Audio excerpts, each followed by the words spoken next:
Passamos ao próximo subrelator e último, deputado André Moura. Senhor presidente, ao Sérgio Gabrielli, em 2008, o presidente Lula foi à África diversas vezes com numerosas comitivas, especialmente a Gana, determinando que a Petrobras procurasse parcerias com empreiteiras brasileiras financiadas pelo BNDES. Incontestavelmente, Vossa Senhoria, no posto de presidente da Petrobras, fez parte dessas viagens. Conforme a publicação na imprensa, haviam 2 convidados, o senhor José Carlos Mulay, um dos melhores amigos do presidente Lula e conselheiro na empresa Constran, e o senhor Fábio Pavan, apontado pela matéria como lobista da Constran em Brasília. Posteriormente, a Operação Lava Jato constatou evidências que envolvem empresas por elas representadas que se somaram à Petrobras no esquema de corrupção, presente inclusive em transações na África, investigado nesta operação. Vossa Senhoria conhece os senhores José Carlos Mulay e o Fábio Pavan? Pode nos afirmar se eles estiveram no avião oficial com o presidente Lula? Eles realmente fizeram parte de comitivas oficiais? E qual a participação de Vossa Senhoria em sua gestão deles? Quais as obras contratadas com a Constran? Bom, eu primeiro não me recordo de ter ido de uma viagem do presidente para a África. Pode ser que eu tenha ido, mas eu não me lembro. Não me lembro de uma viagem com o presidente Lula para a África, eu não fui nenhuma vez. Com a África, não. Eu fui na África, a Angola, pelo me consta, não me lembro se fui com o presidente, acho que não fui com o presidente para Angola. Fui para a África, basicamente eu acho que eu só fui em Angola.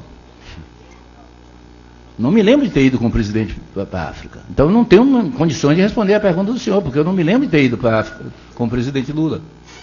Certo, mas qual a participação na sua gestão da Constran e quais obras contratadas foram na sua gestão pela Constran?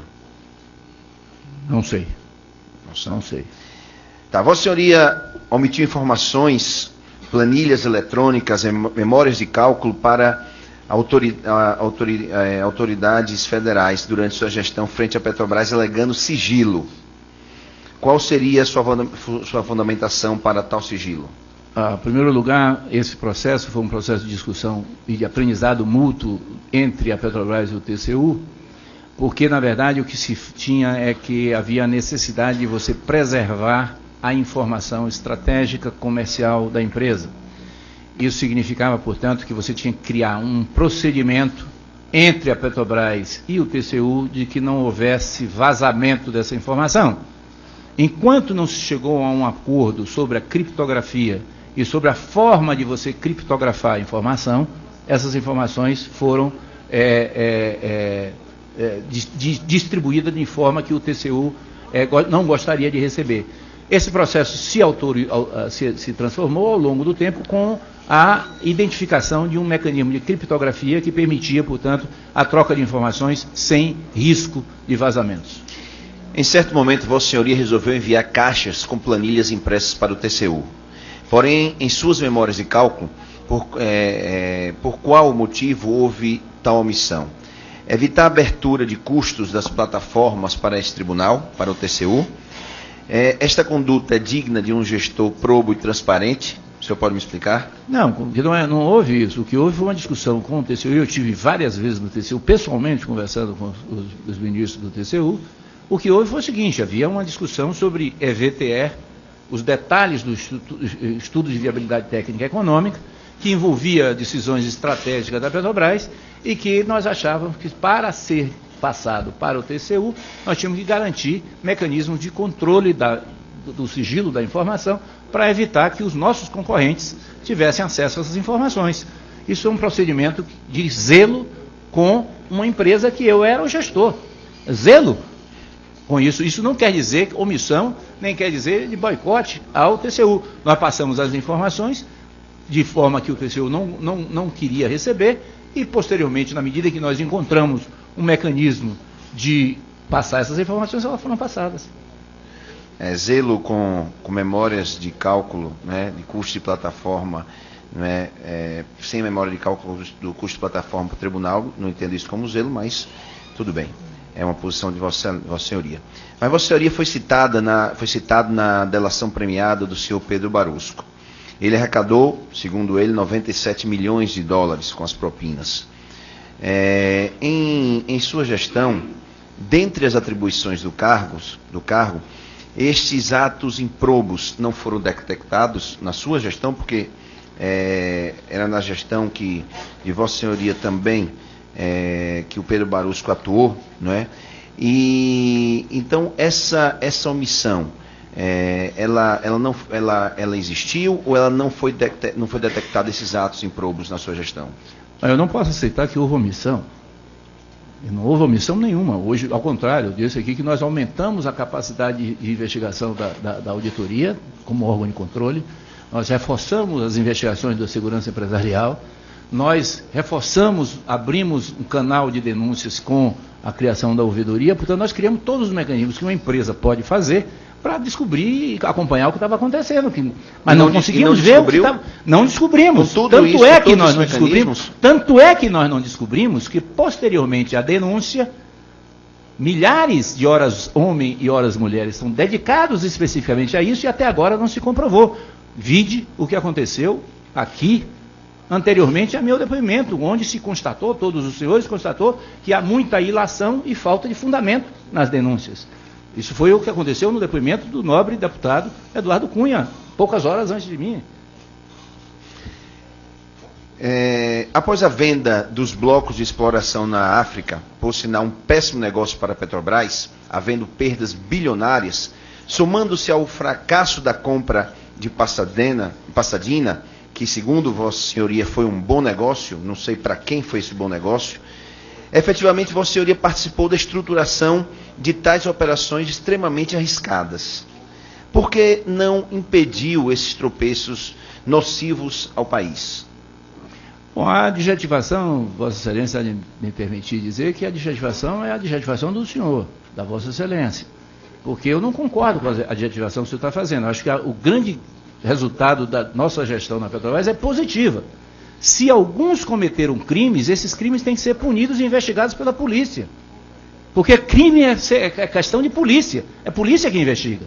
Não é a atividade empresarial investigar crime. Mas o senhor era o presidente da Petrobras. Sim, mas se eu não consigo identificar nos procedimentos internos, eu não posso ser atribuído a mim nenhuma responsabilidade sobre isso. Como, aliás, eu não estou sendo atribuído em nenhum dos inquéritos responsabilidade por isso. Porque eu não posso ser atribuído a mim isso. Comportamento criminal é combatido por polícia e pela justiça.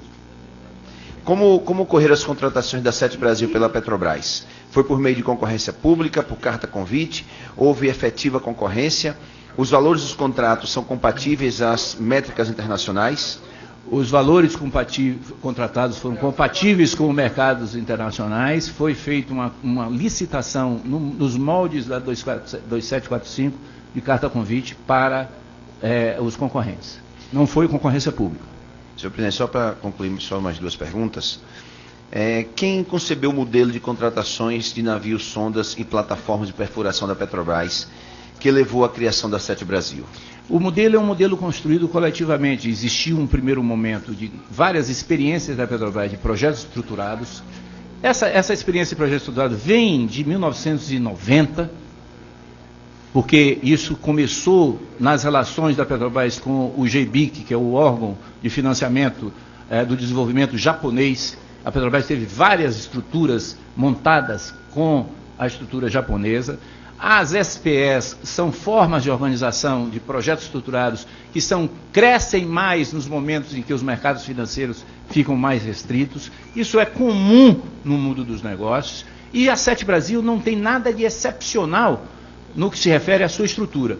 O que é excepcional, sim, é que contratar 28 sondas é um volume de contratação muito grande, sem dúvida nenhuma. Mas essa é decorrente, essa decisão e esse processo é decorrente da necessidade de você combinar a construção das sondas no Brasil com a necessidade de você viabilizar a curva de produção do pré-sal brasileiro. Para finalizar, senhor presidente, quem são os operadores de negócios dos navios e plataformas de perfuração? Existem contratos de afretamento e de operação? Qual a relação entre a Sete Brasil e os operadores? E qual o impacto da Operação Lava Jato nos contratos da Sete Brasil com os estaleiros? Existem obras sendo paralisadas, o senhor sabe me responder? E qual a importância do BNDES na continuidade operacional da Sete Brasil, já que a Sete Brasil foi idealizada na gestão de Vossa Senhoria? Vossa Senhoria disse que não teve participação decisiva, mas Vossa Senhoria era o presidente da Petrobras. Vossa Senhoria não pode se esquivar disso. Pode ter sido uma decisão de diretoria, mas sob o comando de Vossa Senhoria. Então, sob o comando de Vossa Senhoria, foi idealizada a Sete Brasil. Então, qual a importância do BNDES na continuidade dessa operação da Sete Brasil? Qual o impacto da Operação Lava Jato? E quem são os operadores de negócios dos navios e plataformas de perfuração?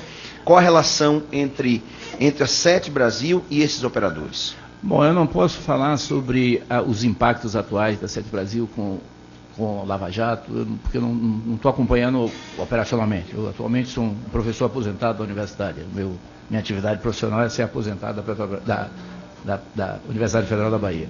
Então eu não estou acompanhando o dia a dia, não posso falar sobre o que está acontecendo hoje. Posso falar sobre a estrutura, porque eu acompanhei a montagem da estrutura. Qual é a estrutura que foi montada? Você montou o seguinte: a Petrobras precisa de 29 sondas, quer essas sondas sendo construídas no Brasil. Para fazer isso, ela faz um contrato de operação dessas sondas. Para fazer esse contrato de operação dessas sondas, ela faz um processo licitatório e contrata a Sete Brasil. A Sete Brasil, por seu turno, contrata a construção dessas sondas com estaleiros. Então, a relação da Sete Brasil é com os estaleiros. Os estaleiros constroem as sondas. O período de construção de uma sonda, eu disse, é 2 a 3 anos. 2 a 3 anos, se não me engano, 46 meses. O número que está me lembrando aqui são 46 meses. Então, esse período de construção, você está na fase de construção. Mas de quem é que vai operar essa sonda? Você tem um operador da sonda, ou seja, quem vai fazer a sonda funcionar. Então, você também tem um contrato de operação e manutenção da sonda, que é quem, em última instância, vai contratar, junto com a Sete Brasil, a construção. Então, esse é o modelo que foi estruturado. Quem é quem? Aí eu teria que recorrer à memória, que eu não gostaria, nesse momento, de cometer equívocos. Mas existem contratos de afretamento e de operação? Existe contratos de afretamento que são feitos com os operadores e que são, em última instância, os que viabilizam a viabilidade da financiamento para a construção dos estaleiros. Tá bom, senhor presidente, estou muito satisfeito. Agradeço a Vossa Excelência.